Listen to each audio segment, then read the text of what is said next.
আপনাদের হাতে যদি কিছুক্ষণ সময় থাকে তাহলে আমার এই সম্পূর্ণ ভিডিওটি আপনারা শেষ পর্যন্ত দেখে যাবেন, কারণ আমি আমার লাইফে এত বড় তেলের সিরিয়াল আর কখনো দেখি নাই। আমি যখন অফিস থেকে আসার সময় কারওয়ান বাজার হয়ে হাতিরঝিল হয়ে ঢুকছি, তো ওখান থেকে 3 নাম্বার ব্রিজের আগে থেকেই, মানে থার্ড ব্রিজের অনেক আগে থেকে, যেটা মধুবাগ ব্রিজ বলে, এটার অনেক আগে থেকে সিরিয়াল শুরু হয়েছে। যেটা যদি আপনারা চিনে থাকেন তাহলে ওই কারওয়ান বাজারের পাশে যে গোদারাঘাট যেটাকে বলে, ওই নদী পথে মানে হাতিরঝিল হয়ে যে বোটগুলা বাসগুলা চলে, সেই কাউন্টার থেকে শুরু করে সিরিয়াল আপনারা দেখতে পাচ্ছেন। আমি শুধু যাচ্ছি আর যাচ্ছি, আমি কিন্তু স্লো চালাচ্ছি না, আমি 30, 35, 40 এরকম স্পিডে আমি বাইকটা পুরোটা রাস্তা চালিয়ে আসছি। এবং পিছন থেকে যদি একটু খেয়াল করেন যে আমি মধুবাগ ব্রিজ থেকে ভিডিওটা অন করছি, তার আগে আরো 1 কিলোমিটার এখন আমি যাচ্ছি, আমি বেগুনবাড়ির পাশে আছি। এই জায়গাটা বেগুনবাড়ির পাশেই। এটা হচ্ছে সেই পাম্পের সিরিয়াল যেটা হচ্ছে আইডিয়াল ফুয়েল পাম্প, যেটা হচ্ছে ঠিক আড়ং এর উল্টা পাশে, গুলশানের যে আড়ং অবস্থিত, এই আড়ং এর ঠিক উল্টা পাশে যে আইডিয়াল পাম্পটা রয়েছে, এই আইডিয়াল পাম্পের সিরিয়াল হচ্ছে এটা।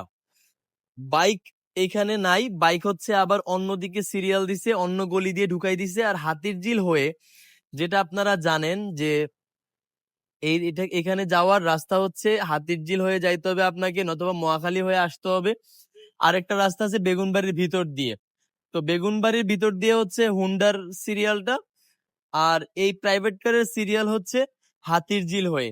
এখন গতকাল রাতেও আমি পোস্ট করেছিলাম যে এই জ্যামের, এই তেলের সিরিয়ালের কারণে গতকালকে হাজিপাড়া থেকে শুরু করে পিছনের এলাকা পুরাটা, যেমন বাড্ডা, ভাটারা, তারপরে বসুন্ধরা, যমুনা, মানে ওই সাইড পুরা ব্লক। কারণ কি, এইখানে যে সিরিয়ালটা নিছে, কিছু অংশ নেয় বাইক, কিছু অংশ নেয় প্রাইভেট কার, আর বাকি থাকে 1 লেন। ওই 1 লেন দিয়ে সকল গাড়ি চলাফেরা করে। এই যে এই জায়গাটা দেখেন, 1 লেনেরও কম জায়গা থাকে। তো এই মহানগর ব্রিজ পর্যন্ত আমি আপনাদেরকে দেখাইলাম, এরপরে আমি আর যাই নাই। এরপরে মাত্রাতিরিক্ত জ্যাম ছিল প্রচুর। আমি যাওয়ার সময় এই যে এইখানে আমি ভয়ে দাঁড়ায় যাই যে ওইদিকে আর যাওয়াই যাবে না, গেলে পুলিশ প্লাজা হয়ে আসতে আমার না হইলেও 1 ঘন্টা সময় লাগবে। তো আপনাদেরকে দেখানোর জন্যই আমি এইখানে একটু দাঁড়াইছি যে দেখেন মানে কি অবস্থা।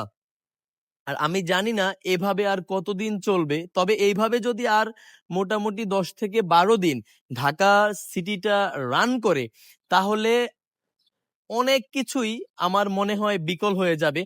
যেমন আপনি একটা দেশের উন্নয়নের জন্য সবচেয়ে প্রধান যে বিষয়, সেটা হচ্ছে পরিবহন খাত।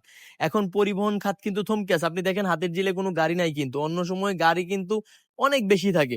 এখন কিন্তু গাড়ি নাই, কারণ কি, সব গাড়ি তেলের সিরিয়ালে, রাস্তায় গাড়ি কোত্থেকে থাকবে।